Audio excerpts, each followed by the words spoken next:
اب اس کے بعد ہم براہ راست کتاب کے اندر داخل ہوتے ہیں، اور یہاں فضائل کا جو باب ہے وہ جو ہے اب جو ہے شروع کیا جا رہا ہے۔ بسم اللہ الرحمن الرحیم۔ فضل طلب العلم۔ قال النبي صلى الله عليه وسلم: من سلك طريقا يلتمس فيه علما سهل الله له به طريقا إلى الجنة۔ قال النبي صلى الله عليه وسلم: من يرد الله به خيرا يفقهه في الدين۔ قال النبي صلى الله عليه وسلم: إذا مات الإنسان انقطع عنه عمله إلا من ثلاثة: إلا من صدقة جارية أو علم ينتفع به أو ولد صالح يدعو له۔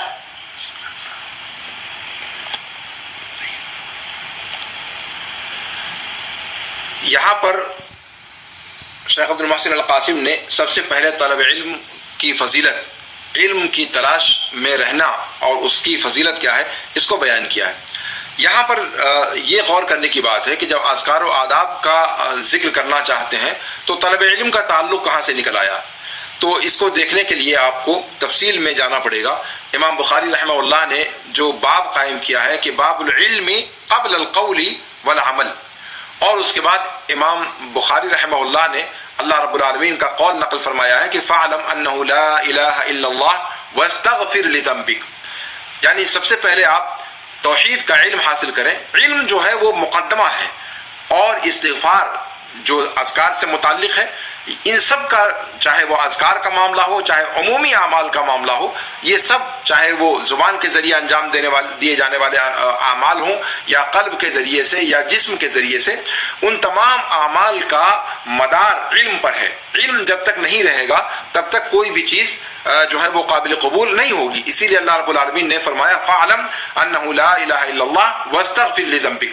تو یہاں سے شیخ عبد المحسن القاسم حفظہ اللہ نے اذکار کے باب کو شروع کیا ہے، اذکار کے سلسلے کو شروع کیا ہے طلب علم کی فضیلت کو بیان کرنے سے۔ اس میں سب سے پہلے انہوں نے اللہ کے رسول کی روایت بیان کی کہ آپ صلی اللہ علیہ وسلم نے فرمایا کہ جو شخص بھی طریق علم میں یا علم کی تلاش میں، علم کی جستجو میں چلتا ہے، اللہ رب العالمین اس کے ذریعے سے، علم کے ذریعے سے جنت کا راستہ اس کے لیے آسان کر دیتا ہے۔ دوسری روایت میں ہے کہ جس شخص کے لیے اللہ رب العالمین نے خیر کا ارادہ، جس کے لیے اللہ رب العالمین نے خیر کا ارادہ کیا، اسے دین کی سمجھ عطا فرماتا ہے۔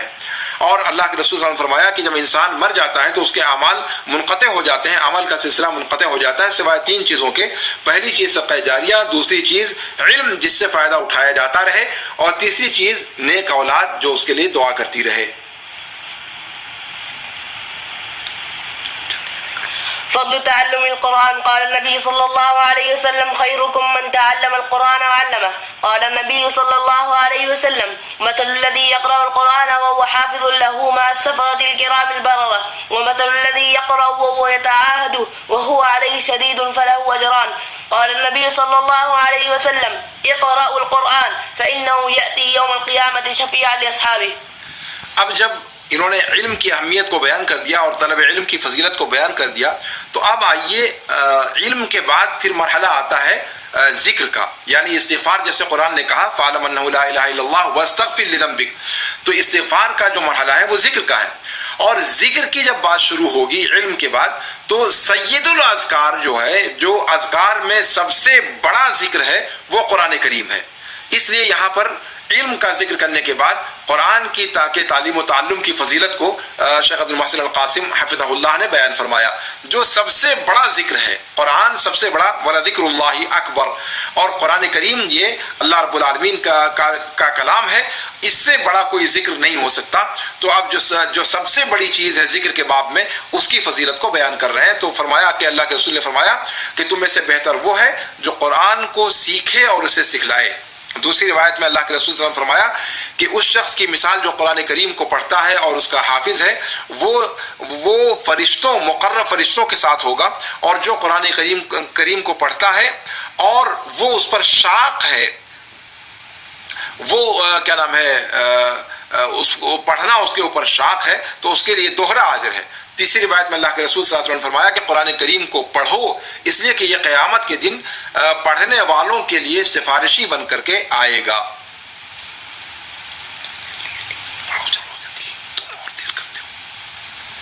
فضل الذكر قال النبي صلى الله عليه وسلم مثل الذي يذكر ربه والذي لا يذكر ربه مثل الحي والميت. قال النبي صلى الله عليه وسلم يقول الله تعالى أنا عند ظن عبدي بي وأنا معه إذا ذكرني فإن ذكرني في نفسه ذكرته في نفسي وإن ذكرني في ملأ ذكرته في ملأ خير منهم. قال النبي صلى الله عليه وسلم سبق المفردون. قالوا وما المفردون يا رسول الله؟ قال الذاكرون الله كثيرا والذاكرات. اب یہاں سے عمومی طور پر ذکر کی فضیلت کا بیان انہوں نے چھیڑا ہے. سب سے پہلے علم کا ذکر کیا اس لیے کہ علم سب سے پہلے مقدم ہے. پھر اس کے بعد جو ذکر میں سب سے افضل ہے قرآن کریم، اس کو سیکھنے سکھانے کی فضیلت بیان کی. اب یہاں عام ذکر کی فضیلت کو بیان کر رہے ہیں کہ اللہ کے رسول صلی اللہ علیہ وسلم نے فرمایا کہ اس شخص کی مثال جو اپنے رب کو ذکر کرتا ہے اور اس شخص کی مثال جو اپنے رب کو ذکر نہیں کرتا زندے اور مردے کی مثال ہے. یعنی جو ذکر کرتا ہے وہ زندہ ہے اور جو ذکر نہیں کرتا وہ زندہ ہوتے ہوئے مردہ ہے. اللہ کے رسول صلی اللہ علیہ وسلم دوسری روایت میں فرماتے ہیں کہ اللہ تعالیٰ نے فرمایا کہ میں اپنے بندے کے گمان کے پاس ہوتا ہوں، میں اس کے ساتھ ہوتا ہوں جب وہ مجھے یاد کرتا ہے. اگر وہ اپنے دل میں یاد کرتا ہے تو میں اسے اپنے دل میں یاد کرتا ہوں. اگر وہ جماعت میں مجھے یاد کرتا ہے تو میں اس کو ایسی جماعت میں یاد کرتا ہوں جو ان کی وہ جس جماعت میں ہے ان سے بہتر لوگ ہیں. تیسری روایت میں اللہ کے رسول صلی اللہ علیہ وسلم نے فرمایا کہ مفردون سبقت لے گئے. لوگوں نے کہا کہ مفردون کون ہیں اللہ کے رسول؟ آپ صلی اللہ علیہ وسلم نے اس کی تشریح کرتے ہوئے فرمایا کہ بہت زیادہ اللہ رب العالمین کا ذکر کرنے والے مرد اور بہت زیادہ اللہ رب العالمین کا ذکر کرنے والی عورتیں. فضل مجالس الذكر قال النبي صلى الله عليه وسلم وما اجتمع قوم في بيت من بيوت الله يتلون كتاب الله ويتدارسونه بينهم إلا نزلت عليهم السكينة وغشيتهم الرحمة وحفتهم الملائكة وذكرهم الله في من عنده. اب یہاں پر جو پہلا باب تھا وہ مطلق ذکر کی فضیلت تھی، چاہے اکیلے میں انسان کرے چاہے جماعت میں کرے. یہاں پر جو ذکر کی مجلسیں منعقد ہوتی ہیں اللہ رب العالمین کو یاد کرنے کی، اس کے بارے میں اللہ کے رسول صلی اللہ علیہ وسلم کی جو روایت آئی ہوئی ہے اس کو بیان فرماتے ہیں الگ باب کے تحت کہ کسی بھی اللہ کے گھر میں سے کسی گھر میں لوگ جمع نہیں ہوتے اللہ کی کتاب کی تلاوت کرنے کے لیے یا اس کو پڑھانے کے لیے، مگر ان پر سکینت اترتی ہے. اور سکینت یعنی اللہ رب العالمین کی طرف سے اطمینان اور وقار ان کے اوپر اترتا ہے اور ان کو رحمت ڈھانپ لیتی ہے اور فرشتے ان کو گھیر لیتے ہیں اور اللہ رب العالمین ان کو ذکر فرماتا ہے ان لوگوں میں جو اس کے پاس ہیں. یعنی انسانوں سے بہتر، یعنی اللہ رب العالمین کے پاس جو ہیں وہ فرشتے ہیں جو انسانوں سے بہتر ہیں. تو یہ انسانوں میں ذکر کرتے ہیں اور اللہ رب العالمین فرشتوں کی جماعت میں ان لوگوں کا ذکر فرماتا ہے.